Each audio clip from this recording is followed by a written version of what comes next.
Hi guys, welcome to TN Syllabus channel. TRB Teachers Recruitment Board Lecturers in Government Polytechnic Colleges 2025 both engineering and non-engineering departments. Complete A to Z details பத்தி தாங்க பார்க்க போறோம். TRB Polytechnic Lecturer exam பத்தியும் A to Z details பத்தி இந்த வீடியோல டெப்தாவே நம்ம பார்க்க போறோம். ஸோ இந்த TRB Polytechnic Lecturer examக்கான எலிஜிபிலிட்டி என்ன, இதோட எக்ஸாம் பேட்டர்ன் என்ன, இதனுடைய syllabus for all departments engineering non engineering டிபார்ட்மெண்ட்ஸோடைய syllabus என்ன, சேலரி இதுக்கு வந்து ஹை சேலரிடு ஜாப், ஸோ எவ்வளவு சேலரி, வேகன்சி டீடைல்ஸ் எந்தெந்த பாலிடெக்னிக் காலேஜஸ்ல எவ்வளவு வேகன்சிஸ் இருக்கு, இன்னொன்று பிஜி டிகிரி முடிச்சிருந்தாலும் இல்லை பிஹெச்டி முடிச்சிருந்தாலும் அதுக்கு எக்ஸ்ட்ரா மார்க்ஸ் வந்து எவ்வளவு மார்க்ஸ் கொடுக்குறாங்க, டீச்சிங் எக்ஸ்பீரியன்ஸ் இருந்துச்சு அப்படின்னா அதுக்கும் extra marks weighted average marks வந்து எக்ஸ்ட்ரா கொடுக்குறாங்க. ஸோ அந்த மார்க்ஸ் என்ன அப்படின்ற முழுமையான தகவலை பற்றி தான் இந்த வீடியோவில் பார்க்க போகிறோம். வீடியோவை ஸ்கிப் பண்ணாமல் ஃபுல்லாக பார்த்தீங்க அப்படின்னா உங்களுக்கு புரியும். இப்போதான் நீங்கள் நம்ம சேனல் டிஎன் சிலபஸை ஃபஸ்ட் டைம் பார்க்குறீங்க அப்படின்னா சேனலை சப்ஸ்கிரைப் பண்ணிட்டு நோட்டிஃபிகேஷன் ஃபார் ஆல் பெல் சிம்பிளை கிளிக் பண்ணிட்டீங்கன்னா அப்டேட்ஸை வந்து மிஸ் பண்ணாமல் நீங்களும் தெரிஞ்சுக்கலாம். ஸோ ரீசெண்டாக பார்த்தீங்கன்னா நியூஸ் பேப்பர்ஸ்லையும் சரி நியூஸ் சேனல்ஸ்லையும் இந்த நியூஸை கண்டிப்பாக எல்லாரும் பார்த்துருப்பீங்க. அரசு பாலிடெக்னிக் கல்லூரிகளில் 575 விரிவுரையாளர் பணியிடங்கள் காலி அப்படின்ற ஒரு இன்ஃபர்மேஷனை வந்து நீங்கள் பார்த்துருப்பீங்க. ஸோ இந்த டிஆர்பி பாலிடெக்னிக் லெக்சரர் எக்ஸாமுக்கு ஒரு ஸ்பெஷல் இம்பார்ட்டன்ஸ் இருக்கு. ஏன் அப்படின்னா டிஎன்பிஎஸ்சி ஃபார் எக்ஸாம்பிள் இப்போ டிஎன்பிஎஸ்சி வந்து அசிஸ்டன்ட் இன்ஜினியர் எக்ஸாம் இன்ஜினியரிங் டிபார்ட்மெண்ட்டுக்கு ஏஇ எக்ஸாம்ஸ் வந்து கண்டக்ட் பண்ணிட்டு இருக்காங்க. இப்போ ரீசெண்டாக இந்த வருஷம் பார்த்தீங்கன்னா அதை மாற்றி combined technical services exam CDSC exam நான் இன்டர்வியூ போஸ்ட் அப்படின்னு கண்டக்ட் பண்ணுறாங்க. அந்த மாதிரியான எக்ஸாம்ஸ்லாம் பார்த்தீங்க அப்படின்னா எவ்ரி இயர் வருஷம் வந்து கண்டக்ட் பண்ணுவாங்க. வருஷம் நம்ம எக்ஸாமுக்கு அட்டன் பண்ணலாம், பாஸ் பண்ணால் நமக்கு போஸ்டிங் கிடைக்கும். சரிங்களா? ஆனால் இந்த டிஆர்பி பாலிடெக்னிக் லெக்சரர் எக்ஸாம் பார்த்தீங்கன்னா வருஷம் வரதுக்கு வாய்ப்பே கிடையாது, கண்டக்ட் பண்ணவும் மாட்டாங்க. குறைஞ்சபட்சம் 5 வருஷம் இல்லை 7 வருஷத்துக்கு ஒன்ஸ் தான் இந்த டிஆர்பி பாலிடெக்னிக் லெக்சரர் எக்ஸாம் அப்படின்றத வந்து எக்ஸாமே நம்ம எக்ஸ்பெக்ட் பண்ண முடியும். ஏன் இதற்கான முதல் ரீசன் என்ன அப்படின்னா வேகன்சிஸ் அப்படின்றது ரொம்ப கம்மி. தமிழ்நாட்டில் 55 பாலிடெக்னிக் கல்லூரிகள் இருக்கு. ஸோ அதில் லெக்சரர் போஸ்ட் அப்படின்றது பார்த்தீங்க அப்படின்னா இருக்கிற போஸ்ட் ரொம்ப கம்மி. ஸோ அதனால வேகன்சிஸ் ஜென்ரேட் ஆகிறதுன்றது ரொம்ப லெஸ் பாசிபிலிட்டி. அதனால தான் இந்த எக்ஸாம் அப்படின்றது மினிமம் 5 வருஷம் இல்லை 7 வருஷத்துக்கு ஒரு தடவை தான் இந்த TRB polytechnic lecturer exam conduct பண்ணுவாங்க. ரெண்டாவது high paid job. Group 1 exam எழுதி டிஎன்பிஎஸ்சியில் குரூப் 1 எக்ஸாம் எழுதி வேலைக்கு போகிறவங்களுக்கு என்ன சேலரியோ அதுக்கு ஈக்குவலண்டான சேலரியை இந்த டிஆர்பி பாலிடெக்னிக் லெக்சரருக்கு வந்து கவர்மெண்ட் ஆஃப் தமிழ்நாடு வந்து கொடுக்குறாங்க. அதனால தான் இதுக்கு வந்து very high level importance job அப்படின்னு சொல்கிறோம். மூணாவது விஷயம், இதுக்கு வந்து இன்டர்வியூ கிடையாது, டெஸ்கிரிப்டிவ் டைப் எக்ஸாம் எதுவுமே கிடையாது. மல்டிபிள் சாய்ஸ் கொஸ்டின் ஒரே ஒரு எக்ஸாம் தான். அந்த எக்ஸாமில் நீங்கள் கிளியர் பண்ணிட்டீங்கன்னா சர்டிஃபிகேட் வெரிஃபிகேஷன், அடுத்தது டைரக்டாக போஸ்டிங். சரிங்களா? மற்ற இந்த மாதிரி ஹை லெவல் ஜாப் எல்லாம் மற்ற டிஎன்பிஎஸ்சி எக்ஸாம்ஸாக இருக்கட்டும் இல்லை சென்ட்ரல் கவர்மெண்ட் எக்ஸாம்ஸாக இருந்தாலுமே உங்களுக்கு ப்ரிலிமினரி எக்ஸாம், அடுத்தது மெயின்ஸ் எக்ஸாம், டெஸ்கிரிப்டிவ் வைப்பாங்க, அடுத்தது இன்டர்வியூ வைப்பாங்க, அதுக்கப்புறம் சர்டிஃபிகேட் வெரிஃபிகேஷன், அதுக்கப்புறம் தான் ஜாப். ஆனால் இதில் சிம்பிளாக ஒரே எக்ஸாம் தான், அது டெக்னிக்கல் கொஷின்ஸ் மட்டும்தான் கேட்பாங்க. நீங்கள் இன்ஜினியரிங்காக இருந்தால் உங்கள் சப்ஜெக்ட் டிபார்ட்மெண்ட் ரிலேட்டட் கொஷின்ஸ் மட்டும்தான். அதுவே நான் இன்ஜினியரிங் ஃபிசிக்ஸ் கெமிஸ்ட்ரி மேக்ஸ்னா உங்கள் சப்ஜெக்ட் ரிலேட்டட் கொஷின்ஸ் மட்டும்தான் கேட்பாங்க. ஜிகேல கொஷின்ஸ்லாம் கிடையாது. ஜிகே இப்போ டிஎன்பிஎஸ்சி எழுதும்போது பார்த்தீங்கன்னா ஜென்ரல் ஸ்டடீஸே 100 கொஷின்ஸ் கேட்குறாங்க, ஆப்டிடியூட் மென்டல் எபிலிட்டி டெஸ்ட் அந்த மாதிரி எதுவுமே கிடையாது. அதனால தான் இந்த 3 ரீசன்ஸ்க்காக இந்த lecturers in government polytechnic colleges வந்து ஹை இம்பார்ட்டன்ஸ். சரிங்களா? ஏன்னா இதில் பாஸ் பண்ணி உள்ளே போயிட்டீங்க அப்படின்னா உங்கள் லைஃப் செட்டில்டு. இன்னொரு விஷயம், ரொம்ப ப்ரெஷரைஸ்டு ஒர்க்லாம் கிடையாது. காலையில் 9 மணிக்கு போகிறீங்க, சாயந்தரம் 4 மணி 5 மணி வரைக்கும் job, Saturday Sunday holiday. So இந்த மாதிரி ஒரு பீஸ்ஃபுல்லான லைஃப் இருக்குது. அதனால தான் இந்த பாலிடெக்னிக் லெக்சரர் எக்ஸாமுக்கு ஹெவி காம்படிஷன் இருக்குது. சரிங்களா? இப்போ இதனோட எலிஜிபிலிட்டி டீட்டெயில்ஸ் என்ன அப்படின்ற முழுமையான தகவலை நம்ம பார்ப்போம். ஸோ அதுக்கு முன்னாடி லாஸ்ட்டாக இந்த டிஆர்பி பாலிடெக்னிக் லெக்சரர் எக்ஸாம் பார்த்தீங்கன்னா 2017 தான் நோட்டிஃபிகேஷன் வந்துச்சு. 16/16/2017 தான் இந்த டிஆர்பி பாலிடெக்னிக்கான நோட்டிஃபிகேஷன் லாஸ்ட்டாக வந்தது. சரிங்களா? இப்போ 2024 முடிஞ்சு 2025 வரப்போகுது. ஸோ எல்லாம் 2017 தான் நோட்டிஃபிகேஷன் விட்டுருந்தாங்க. சரிங்களா? ஸோ அதற்கான எக்ஸாம் பார்த்தீங்கன்னா 13/8/2017 கண்டக்ட் பண்ணியிருந்தாங்க. நோட்டிஃபிகேஷன் இப்போவுமே சரி 2025 நோட்டிஃபிகேஷன் வந்துச்சு அப்படின்னா நோட்டிஃபிகேஷன் வந்த டேட்ல இருந்து 2 மாதம் தான் உங்களுக்கு டைம் கொடுப்பாங்க. இம்மீடியட்டாக எக்ஸாம் டேட்டையும் அதிலேயே கொடுத்துருப்பாங்க. அதனால இந்த எக்ஸாமுக்கு ப்ரிப்பேர் பண்ணணும்னு நினைக்கிறவங்க இப்போலேருந்தே ஃபுல் ஃப்ளெஜ்டாக ப்ரிப்பரேஷன் ஸ்டார்ட் பண்ணிடுங்க. ஸோ அதுக்காக தான் இதை நான் சொல்கிறேன். 2017 16 2017 நோட்டிஃபிகேஷன் விட்டாங்க. எக்ஸாம் கண்டக்ட் பண்ணது 13/8/2017. கிட்டத்தட்ட 2 மாசம் கூட உங்களுக்கு டைம் கிடையாது. 70 டேஸ் அந்த மாதிரி தான் உங்களுக்கு டைம் கொடுப்பாங்க. ஸோ அதுக்காக தான் இதை நான் சொல்றேன். சரிங்களா? ஸோ இந்த 2017 அந்த நோட்டிஃபிகேஷன் எக்ஸாம் கண்டக்ட் நடந்துச்சு. ஆனா அதுல நிறைய மால் பிராக்டிசஸ் எல்லாமே நடந்துச்சு அப்படின்னு சொல்லி இந்த எக்ஸாமே என்ன பண்ணிட்டாங்கன்னா கேன்சல் பண்ணிட்டாங்க. ஸோ கேன்சல் பண்ணிட்டு திரும்ப 2019ல திரும்ப ரீநோட்டிஃபிகேஷனை விட்டுருந்தாங்க. சரிங்களா? 2017 கண்டக்ட் பண்ண வேண்டிய எக்ஸாமை கேன்சல் ஆனதுனால அதற்கான ரீநோட்டிஃபிகேஷன் 2019 அதிலேயே கொடுத்திருந்தாங்க. Honourable supreme court of India new Delhi உடைய ஆர்டர் படி ஃப்ரெஷ் நோட்டிஃபிகேஷனை வந்து நாங்கள் இஷ்யூ பண்ணுறோம். Lecturers in government polytechnic colleges engineering non engineering for the year 2017 to 18 அப்படின்னு சொல்லி நோட்டை கொடுத்தே அந்த ஃப்ரெஷ் நோட்டிஃபிகேஷனை வந்து கொடுத்துருந்தாங்க. அதே 1060 போஸ்ட்டை ஃபில் பண்ணுறதுக்கான வேகன்சி இது வந்து கொடுத்துருந்தாங்க.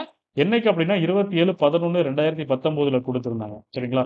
ஸோ அதுக்கப்புறம் கொரோனா அந்த மாதிரி நிறைய கிளாஷஸ்லாம் நடந்ததுனால அதனோட எக்ஸாம் பார்த்தீங்க அப்படின்னா 2021 டிசம்பரில் தான் நடந்துச்சு. டிசம்பர் மாதம் 8, 9, 10, 11, 12 5 நாள் பார்த்தீங்கன்னா இந்த எக்ஸாம்ஸ் வந்து டிபார்ட்மெண்ட் வைஸ் டேட்டு கொடுத்து ஷெட்யூல் கொடுத்து கம்ப்யூட்டர் பேஸ்டு டெஸ்ட்டாக வந்து நடத்தியிருந்தாங்க. சரிங்களா? ஸோ நடத்தி அதற்கான செலெக்ஷன் ப்ராசஸ் எல்லாமே முடிஞ்சு 1060 வேகன்சிஸும் என்ன பண்ணிட்டாங்கன்னா ஃபில் பண்ணிட்டாங்க. இப்போ நம்ம நியூஸ்ல கேள்விப்பட்டிருப்போம், இந்த அரசு பாலிடெக்னிக் கல்லூரிகளில் 575 விரிவுரையாளர் பணியிடங்கள் காலி, போட்டித் தேர்வு அறிவிப்பு, டிஆர்பி விரைவில் அறிவிப்பு. ஸோ கடைசியாக விரிவுரையாளர் தேர்வு கடந்த 2017ஆம் ஆண்டு நடத்தப்பட்டது. அப்போது 1558 விரிவுரையாளர்கள் டிஆர்பி மூலம் தேர்வு செய்யப்பட்டு அரசு பாலிடெக்னிக் கல்லூரிகளில் நியமிக்கப்பட்டனர். தற்போதுள்ள 575 காலி பணியிடங்களை நிரப்புவதற்கான அறிவிப்பு டிஆர்பி விரைவில் வெளியிட உள்ள வருடாந்திர தேர்வு அட்டவணையில் இடம்பெறும் என எதிர்பார்க்கப்படுகிறது அப்படின்ற நியூஸ் எல்லாம் என்ன பண்ணியிருந்தாங்கன்னா நியூஸ் பேப்பர்ஸ்லையும் சரி நியூஸ் சேனல்ஸ்லையும் வந்து நியூஸ் வந்து வெளியிட்டிருந்தாங்க. ஸோ இதற்கான காரணம் என்ன அப்படின்னு பார்த்தீங்கன்னா டிஆர்பி என்ன பண்ணியிருக்காங்கன்னா teachers recruitment board directorate of technical education வந்து வேகன்சிஸ் பாலிடெக்னிக் காலேஜஸ்ல லெக்சரர் போஸ்ட் வந்து எவ்வளவு வேகன்சிஸ் இருக்கு, எந்தெந்த காலேஜஸ்ல எந்தெந்த டிபார்ட்மெண்ட்ஸ்ல எவ்வளவு வேகன்சிஸ் இருக்கு அப்படின்ற ஒரு டீட்டெயிலை வந்து வெளியிட்டு இருந்தாங்க. ஸோ இதுல இருந்து தான் என்ன பண்றோம் அப்படின்னா நம்ம நெக்ஸ்ட் டிஆர்பி வந்து வரக்கூடிய ஆனுவல் பிளானர் டிஆர்பியோட ஆனுவல் பிளானர்ல வந்து இதற்கான நோட்டிஃபிகேஷன் இருக்கும் அப்படின்றத வந்து நம்ம எக்ஸ்பெக்ட் பண்ணலாம் அப்படின்றதுக்காக தான் இந்த நியூஸ் வந்து சொல்லியிருந்தாங்க. ஸோ அவங்க கொடுத்த அந்த லிஸ்ட் இதுதான். ஒவ்வொரு பாலிடெக்னிக் காலேஜஸ்லயுமே பார்த்தீங்கன்னா என்னென்ன டிபார்ட்மெண்ட்ஸ்க்கு எவ்வளவு வேகன்சிஸ் வந்து இருக்கு அப்படின்றத வந்து தெளிவாகவே கொடுத்துருந்தாங்க. அது இன்ஜினியரிங் டிபார்ட்மெண்ட்டாக இருக்கலாம், நான் இன்ஜினியரிங்காக இருந்தாலும் சரி. இன்ஜினியரிங்னா civil, mechanical, electrical, ECE, ITE, computer science இந்த மாதிரி டிபார்ட்மெண்ட்ஸ். நான் இன்ஜினியரிங்னா physics, chemistry, maths, English, computer office automation, modern office practice போன்ற எல்லா இதுக்குமே வந்து பார்த்தீங்கன்னா அந்த டிபார்ட்மெண்ட் வைஸான வேகன்சிஸ் வந்து என்ன பண்ணியிருந்தாங்க அப்படின்னா கொடுத்துருந்தாங்க. ஸோ அந்த வேகன்சிஸ் தான் நீங்கள் பார்த்துட்டு இருக்கீங்க. ஸோ இதில் பார்த்தீங்க அப்படின்னா 575 போஸ்ட் வந்து இன்னும் வேக்கண்டாக இருக்குது அப்படின்ற ஒரு தகவல் வந்து இதில் தான் நமக்கு தெரிய வந்திருக்கு. இந்த டிஆர்பி பாலிடெக்னிக் வந்து 5 வருஷத்துக்கு ஒரு தடவை 7 வருஷத்துக்கு ஒரு தடவை தான் எக்ஸாம் கண்டக்ட் பண்ணுவாங்கன்றதுக்கு ரீசன் இதுதான். தமிழ்நாட்டில் இருக்கக்கூடிய காலேஜஸ்ல மொத்த போஸ்டிங்கே பார்த்தீங்கன்னா 2051 போஸ்டிங் தான் இருக்குது. 2051 தான். ஸோ அதில் 1476 இதுக்கு முன்னாடி ஃபில் பண்ணிட்டாங்க. இன்னும் பேலன்ஸ் இருக்கிறது பார்த்தீங்கன்னா இந்த 575 போஸ்ட் தான் பேலன்ஸ் இருக்குது. இதையும் இப்போ ஃபில் பண்ணிட்டாங்க. வரக்கூடிய நோட்டிஃபிகேஷனில் இதையும் ஃபில் பண்ணிட்டாங்க அப்படின்னா அடுத்த மினிமம் ஒரு 7 வருஷம் 8 வருஷத்துக்கு நீங்கள் என்ன பண்ண முடியாதுன்னா இந்த டிஆர்பி பாலிடெக்னிக் எக்ஸாமை எக்ஸ்பெக்ட் பண்ணவே முடியாது. நோட்டிஃபிகேஷன் வரதுக்கு சான்சஸே கிடையாது. சரிங்களா? ஏன்னா வேகன்சிஸ் மினிமம் ரொம்ப ரொம்ப கம்மியான வேகன்சிஸ். அதே நேரத்தில் சேலரின்றது 70,000 ப்ளஸ் 70,000 ப்ளஸ் சேலரி கொடுக்குறாங்க. ஸ்டார்டிங்கே உங்களுக்கு குரூப் 1க்கு ஈக்குவலண்டான சேலரி கொடுக்குறாங்க. ஸோ இந்த சான்ஸ் இப்போ வரக்கூடியது தான் லாஸ்ட் சான்ஸ். இதை மிஸ் பண்ணிட்டீங்க அப்படின்னா அடுத்த 7-8 வருஷத்துக்கு இந்த ஜாபை பற்றி நீங்கள் நினச்சி கூட பார்க்கவே தேவையில்லை. சரிங்களா? ஸோ இந்த அப்டேட் பார்த்தீங்கன்னா இப்போ நவம்பரில் தான் விட்டுருக்காங்க. ஸோ இது எதுக்காக விட்டுருந்தாங்க அப்படின்னா இந்த ஆசிரியர் பொது மாறுதல் கலந்தாய்வு கவுன்சிலிங் வந்து டீச்சர்ஸ் டிரான்ஸ்ஃபர் கவுன்சிலிங் வந்து இப்போ நடந்துட்டு இருக்கு. ஸோ அதில் அதாவது போஸ்டிங் லாஸ்ட் டிஆர்பி எழுதி போஸ்டிங் போனவங்களுக்கு வந்து போஸ்டிங் ஒரு டிஸ்ட்ரிக்ட்ல கொடுத்துருப்பாங்க. இப்போ அவங்க நேட்டிவ் டிஸ்ட்ரிக்ட் சொந்த டிஸ்ட்ரிக்ட் பக்கத்துலேயே அதாவது டிரான்ஸ்ஃபர் மாறணும் அப்படின்னா ஸோ இந்த கவுன்சிலிங் மாற்றிக்கலாம். ஸோ இது முடிஞ்சதுக்கப்புறம் பார்த்தீங்கன்னா இது இந்த நவம்பர் 27ஆம் தேதிக்குள்ளே கம்ப்ளீட் ஆயிரும் அப்படின்னு சொல்லியிருக்காங்க. ஸோ இது முடிஞ்சதுக்கப்புறம் எக்ஸாக்டாக எந்தெந்த காலேஜஸில் எந்தெந்த டிபார்ட்மெண்ட்ஸில் எவ்வளோ வேகன்சிஸ் இருக்குது அப்படின்ற தகவலையும் டிஆர்பி வெளியிடுவாங்க.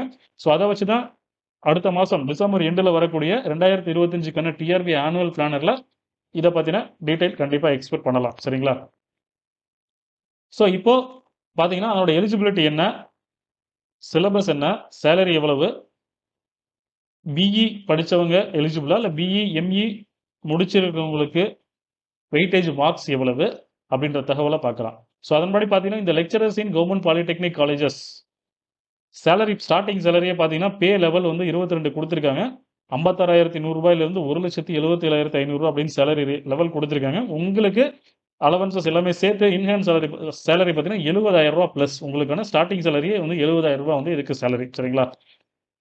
ஸோ இந்த டிபார்ட்மெண்ட்ஸ் இது வந்து லாஸ்ட் ரெக்ரூட்மெண்ட்டில் ஃபில் பண்ண 1060 வேகன்சிஸ்க்கான அந்த department civil, mechanical, electrical, ECE, instrumentation control engineering, computer engineering, information technology, production engineering, textile technology, printing technology, English, maths, physics, chemistry, modern office practice. So இந்த subjects தான் வந்து லாஸ்ட்டாக கண்டக்ட் பண்ணியிருந்தாங்க.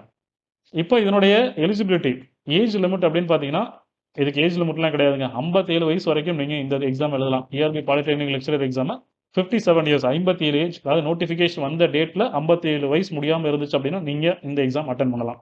இதுக்கான எஜுகேஷனல் குவாலிஃபிகேஷன் அப்படின்னு பார்த்தீங்கன்னா lecturer in engineering subjects. Engineering சப்ஜெக்ட்ஸில் நீங்கள் ஜாயின் பண்ணணும் அப்படின்னா பிஇ பிடெக் முடிச்சிருக்கணும். அதுதான் எலிஜிபிலிட்டி. நீங்கள் BE BTech with first class, அதாவது 60% மார்க்ஸோட பிஇ பிடெக் முடிச்சிருந்தீங்கன்னா நீங்கள் இந்த பாலிடெக்னிக் டிஆர்பி எக்ஸாமை அட்டன் பண்ணலாம். சரிங்களா?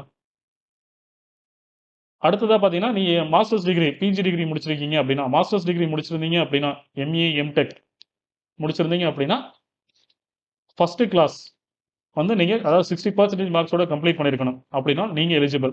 இன்னொரு விஷயம், இதில் நிறைய டவுட்ஸ் இருக்கும். அதாவது பிஇ பிடெக் மட்டும் முடிச்சிருப்பாங்க, ஆனால் 60% மார்க் இருக்காது. 58% சிஜிபின்றது வந்து 6 இல்லாமல் 6க்கு கீழே இருந்துச்சு அப்படின்னா நீங்கள் அப்ளை பண்ண முடியாது. அதே நேரத்தில் நீங்கள் பிஇ முடிச்சிருக்கீங்க, பிஇ பிடெக் முடிச்சிருக்கீங்க, அதில் உங்களோட பர்சன்டேஜ் பார்த்தீங்கன்னா 60%க்கு கீழே இருக்குது. ஆனால் எம்இயில் பார்த்தீங்கன்னா 60%க்கு மேலே இருக்குது அப்படின்னா நீங்கள் அப்ளை பண்ணலாம். சரிங்களா? அதாவது பிஇ மட்டும் முடிச்சிருந்தீங்க அப்படின்னா கண்டிப்பாக 60% மார்க்ஸ் இருந்துச்சுன்னா நீங்கள் அப்ளை பண்ணலாம் இந்த பிஜிடிஆர்பி எக்ஸாமுக்கு, சாரி பாலிடெக்னிக் டிஆர்பி எக்ஸாமுக்கு. அதுவே நீங்கள் எம்ஏ எம்டெக் முடிச்சிருந்தீங்க அப்படின்னா ஏதாவது ஒன்று பிஇயில் இல்லை எம்இயில் 60% மார்க் இருந்துச்சு அப்படின்னா நீங்கள் அப்ளை பண்ணலாம். சரிங்களா? இது வந்து நிறைய பேருக்கு வந்து ஒரு டவுட்டாகவே இருந்துட்டு இருந்தது, அதுக்காக அந்த கிளாரிஃபிகேஷன் இப்போ சொன்னேன். ஸோ அடுத்ததாக பார்த்தீங்கன்னா நான் engineering subjects, arts, English, physics, chemistry, mathematics அந்த மாதிரி இதுக்கு பார்த்தீங்கன்னா கண்டிப்பாக நீங்கள் ஃபர்ஸ்ட் கிளாஸ் மாஸ்டர்ஸ் டிகிரி முடிச்சிருந்தீங்க அப்படின்னா நீங்கள் இந்த எக்ஸாமுக்கு அப்ளை பண்ணலாம். இன்னொரு விஷயம், அந்த பேட்டர்ன் ஆஃப் எஜுகேஷன் அப்படின்றது, இப்போ இன்ஜினியரிங் முடிச்சிங்க அப்படின்னா 10th 12th முடிச்சுட்டு அடுத்தது 4 இயர்ஸ் இன்ஜினியரிங் முடிச்சிருந்தீங்கன்னா நீங்கள் அப்ளை பண்ணலாம்.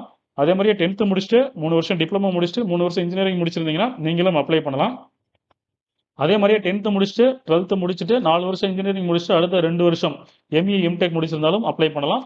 இல்லை 10th முடிச்சுட்டு 3 வருஷம் டிப்ளமோ முடிச்சுட்டு 3 வருஷம் இன்ஜினியரிங் முடிச்சுட்டு அடுத்த 2 வருஷம் எம்இ எம்டெக் முடிச்சிருந்தாலும் நீங்கள் அப்ளை பண்ணலாம். அதே மாதிரியே நான் இன்ஜினியரிங் சப்ஜெக்ட்டுக்கு 10th முடிச்சுட்டு 12th முடிச்சு 3 இயர்ஸ் யூஜி டிகிரி கம்ப்ளீட் பண்ணி அடுத்த 2 இயர்ஸ் மாஸ்டர்ஸ் டிகிரி கம்ப்ளீட் பண்ணியிருந்தாலும் நீங்கள் அப்ளை பண்ணலாம். சரிங்களா? ஸோ இதுதான் அந்த குவாலிஃபிகேஷன் அப்படின்றது. இன்னொரு முக்கியமான விஷயம், டிஸ்டன்ஸ் எஜுகேஷனில் நீங்கள் கம்ப்ளீட் பண்ணியிருந்தீங்க, பிஇ பிடெக் வந்து டிப்ளமோ முடிச்சு பிஇ தொலைதூர கல்வி அதில் படிச்சிருந்தீங்கன்னா நீங்கள் இதுக்கு அப்ளை பண்ண முடியாது. ஒன்லி ரெகுலர் அகாடமிக் ஸ்ட்ரீமில் படித்தவங்க மட்டும்தான் அப்ளை பண்ண முடியும். சரிங்களா? இதனுடைய எக்ஸாம் பேட்டர்ன் என்ன அப்படின்னு பார்த்தீங்கன்னா, இது வந்து கம்ப்யூட்டர் பேஸ்டு டெஸ்ட், ஆன்லைனில் தான் எக்ஸாம்ஸ் வந்து கண்டக்ட் பண்ணுவாங்க. 3 மணி நேரம் டைமு, 150 கொஸ்டின்ஸு, மொத்தம் 190 மார்க்கு. ஓகேங்களா? இதில் 100 கொஸ்டின்ஸ் பார்த்தீங்கன்னா 1 மார்க் கொஸ்டின் இருக்கும், 40 கொஸ்டின் வந்து 2 மார்க் கொஸ்டின்ஸ் இருக்கும். மொத்தம் 180 மார்க்ஸ் பார்த்தீங்கன்னா உங்களுக்கு உங்களுடைய டெக்னிக்கல் சப்ஜெக்ட்ஸில் இருந்து கேட்பாங்க. 10 கொஸ்டின் மட்டும் ஜிகே, ஜென்ரலாக ஒரு 10 கொஸ்டின்ஸ் 10 மார்க் வந்து ஜிகேல இருந்து கேட்பாங்க. ஸோ டோட்டலாக பார்த்தீங்கன்னா 190 மார்க்கு பியூர்லி டெக்னிக்கல் தான். இதுவே டிஎன்பிஎஸ்சி அப்படின்னு எடுத்துட்டீங்கன்னா 200 கொஸ்டின் வந்து டெக்னிக்கலில் கேட்டிருப்பாங்க, மீதி 100 கொஸ்டின் ஜிகே, மென்டல் ஆப்டிடியூட் அந்த மாதிரி 100 கொஸ்டின்ஸ் வந்து அதில் கேட்டிருப்பாங்க. மொத்தம் 300 கொஸ்டின்ஸ் 450 மார்க்குக்கு நீங்கள் எழுதுவீங்க. இதில் அந்த மாதிரி எதுவுமே கிடையாது, ஒன்லி டெக்னிக்கல், பியூர் டெக்னிக்கலை மட்டும் நீங்கள் கான்சென்ட்ரேட் பண்ணாலே இந்த எக்ஸாம் ஈஸியாக கிளியர் பண்ணிடலாம். 180 மார்க் வந்து உங்கள் டெக்னிக்கலில் இருக்குது, 10 மார்க் வந்து எதுக்கு கொடுத்துருக்காங்க அப்படின்னா ஜிகேக்கு கொடுத்துருக்காங்க. மொத்தம் 3 மணி நேரம் டைம். சரிங்களா? இது லாஸ்ட்டாக நடந்த எக்ஸாம். இந்த தடவை பார்த்தீங்க அப்படின்னா வரக்கூடிய எக்ஸாம்ஸில் இந்த தமிழ் எலிஜிபிலிட்டி டெஸ்ட் அப்படின்றது வந்து ஒரு எலிஜிபிலிட்டிக்காக வரும். அந்த மார்க்ஸை கன்சிடர் பண்ண மாட்டாங்க. அதை கிளியர் பண்ணால் தான் அடுத்த இந்த டெக்னிக்கல் பேப்பரை வந்து வேல்யூவேஷன் பண்ணுற மாதிரி இந்த நோட்டிஃபிகேஷனில் நம்ம எக்ஸ்பெக்ட் பண்ணலாம். சரிங்களா? இன்னொரு விஷயம், டிஎன்பிஎஸ்சி மாதிரி கொஸ்டின்ஸ் வந்து இங்கிலீஷ் அண்ட் தமிழ் ரெண்டுலையுமே இருக்காது, இங்கிலீஷில் மட்டும்தான் கொஸ்டின்ஸ் இருக்கும். ஓகேங்களா? ஸோ அடுத்ததாக பார்த்தீங்கன்னா இந்த வெயிட்டேஜ் மார்க்ஸ் அப்படின்றது, அதாவது எக்ஸ்ட்ரா மார்க்ஸ் கொடுக்கறத பற்றி, உங்களுக்கு டீச்சிங் எக்ஸ்பீரியன்ஸ், அதாவது நீங்கள் பிஇ முடிச்சுட்டு பாலிடெக்னிக் காலேஜஸில் வந்து ஒரு 2 வருஷம் மினிமம் ஒர்க் பண்ணியிருந்தாலும், பாலிடெக்னிக் காலேஜஸ் எம்இ முடித்தவங்க பாலிடெக்னிக் ஆர் இன்ஜினியரிங் காலேஜஸ் 2 வருஷம் மினிமம் ஒர்க் பண்ணியிருந்தீங்கன்னா உங்களுக்கு 2 மார்க்ஸ் வந்து எக்ஸ்ட்ரா மார்க்ஸ் வந்து ப்ரொவைட் பண்ணுறாங்க. அதே மாதிரியே ஆர்ட்ஸ் டிகிரி, மாஸ்டர்ஸ் டிகிரி முடிச்சுட்டு ஆர்ட்ஸ் காலேஜஸில் பாலிடெக்னிக் காலேஜஸ் வந்து 2 வருஷம் மினிமம் ஒர்க் பண்ணியிருந்தீங்கன்னா உங்களுக்கு 2 மார்க்ஸ் வந்து எக்ஸ்ட்ரா மார்க்ஸ் ப்ரொவைட் பண்ணுறாங்க. சரிங்களா? ஸோ அடுத்ததாக பார்த்தீங்கன்னா பிஜி டிகிரி நீங்கள் இன்ஜினியரிங்காக இருந்தாலும் சரி இல்லை ஆர்ட்ஸாக இருந்தாலும் சரி பிஜி டிகிரி நீங்கள் கம்ப்ளீட் பண்ணியிருந்தீங்கன்னா உங்களுக்கு 3 மார்க்ஸ் வந்து எக்ஸ்ட்ரா கொடுக்குறாங்க. எம்இ எம்டெக் முடிச்சிருந்தீங்கன்னா 3 மார்க்ஸ் எக்ஸ்ட்ரா கொடுக்குறாங்க. அதே மாதிரி எம்ஃபில் முடிச்சிருந்தீங்க அப்படின்னா உங்களுக்கு 3 மார்க்ஸ் வந்து எக்ஸ்ட்ரா மார்க்ஸ் ப்ரொவைட் பண்ணுறாங்க. அதே மாதிரி இன்ஜினியரிங்காக இருக்கட்டும் இல்லை ஆர்ட்ஸாக இருக்கட்டும் பிஹெச்டி கம்ப்ளீட் பண்ணியிருந்தீங்கன்னா உங்களுக்கு 5 மார்க்ஸ் வந்து என்ன பண்ணுறாங்கன்னா எக்ஸ்ட்ரா மார்க்ஸ் ப்ரொவைட் பண்ணுறாங்க. நீங்கள் இன்ஜினியரிங்கில் எம்இ முடிச்சு பிஹெச்டி முடிச்சிருந்தீங்க அப்படின்னா உங்களுக்கு 10 marks with 2 years teaching experience இருந்துச்சுன்னா உங்களுக்கு 10 மார்க்ஸ் எக்ஸ்ட்ரா மார்க்ஸ் ப்ரொவைட் பண்ணுறாங்க.